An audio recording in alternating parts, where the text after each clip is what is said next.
Grândola Vila Morena, o povo é quem mais ordena. Boas pessoal, tenham apreciado este cântico e soltem a intro!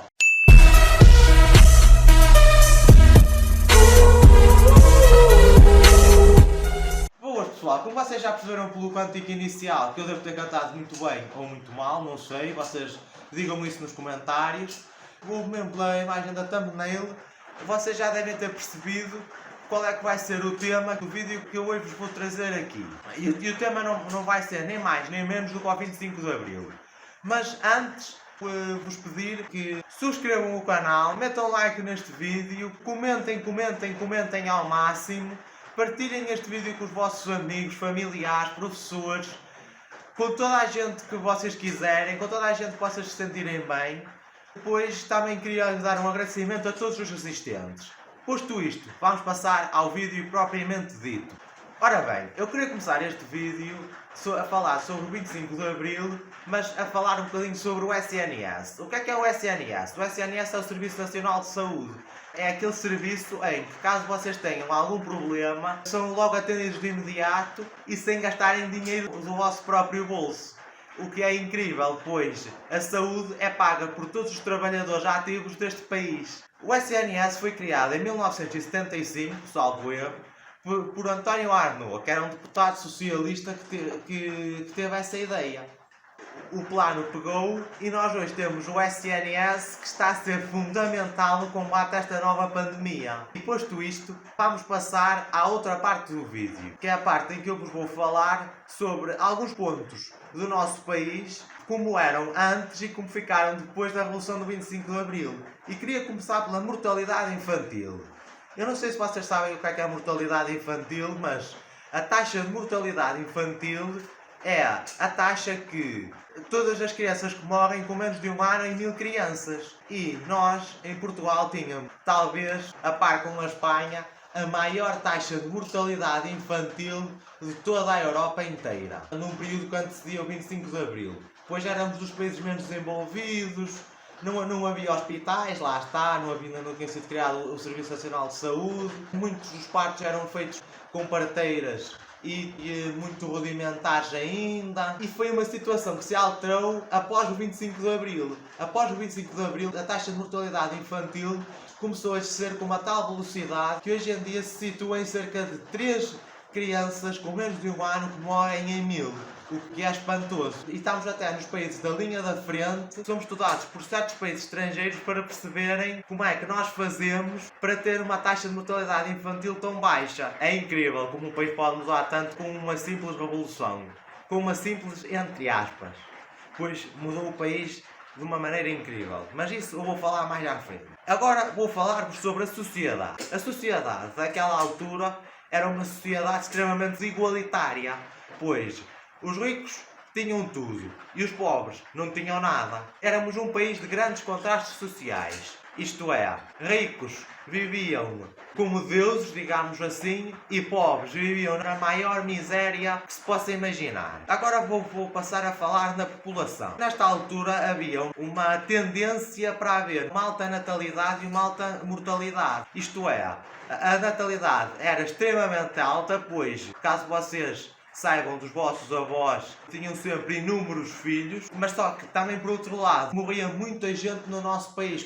E quanto à política, António de Oliveira Salazar era o senhor todo-poderoso do nosso país e mexia a população portuguesa como se peças de xadrez se tratasse, pois toda a população tinha de fazer o que ele queria, como ele queria, nas circunstâncias em que ele queria e quando ele queria.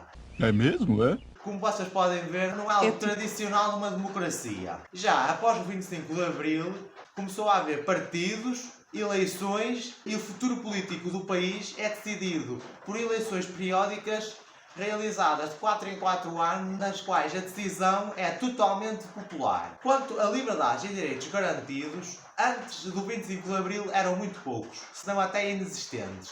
Não havia liberdades e direitos garantidos na época salazarista. A seguir ao 25 de Abril, houve a Constituição de 1976, promulgada pelo nosso primeiro Presidente da República, Ramalhianes, um seríssimo senhor a quem a gente deve a consistência do regime democrático até aos nossos dias, e tudo se baseava um bocadinho nessa Constituição, todas as liberdades e direitos que nós tínhamos como garantidos e que ainda nós hoje temos. Pois a Constituição portuguesa de hoje é praticamente a de 1976, com pequenas revisões que foram surgindo ao longo dos anos. Desigualdades regionais.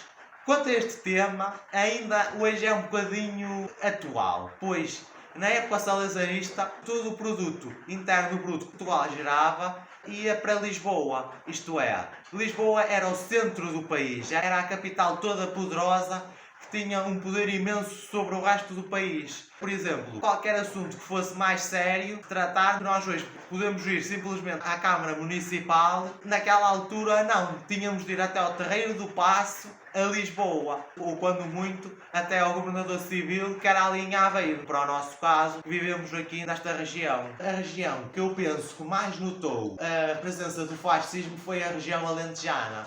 Pois, antes do 25 de Abril, era muita terra para pouca gente. Quer dizer que quem tinha a terra era riquíssimo e explorava muitas das vezes os trabalhadores que pobremente lá trabalhavam para receber um salário mísero, às vezes até se o existisse. Mas caso vocês reparem nas eleições, quando aparecem as regiões, se vocês repararem, aqueles distritos como Beja, Évora, costumam ter sempre uma grande percentagem de votos do PCP. Isto porquê? Porque foi lá que as ideias comunistas mais se difundiram, devido a ter sido a região mais infernizada, digamos assim, pelo salazarismo. Posto isto, vamos passar a outro tema.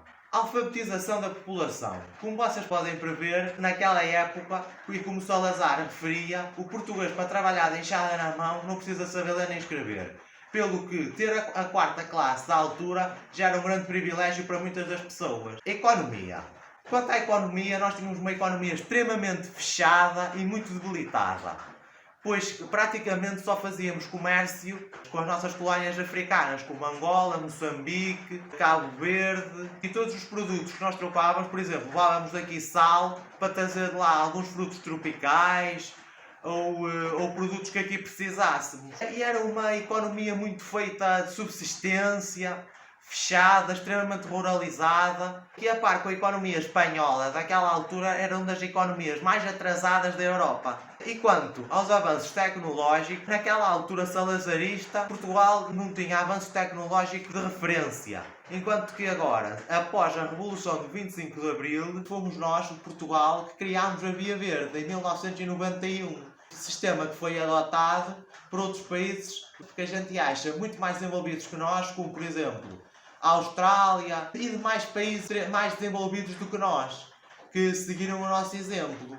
E agora, para acabar, queria-vos falar um bocadinho sobre a Guerra Colonial, que foi aquele exemplo de martírio que acabou a quando da Revolução Portuguesa de 25 de Abril.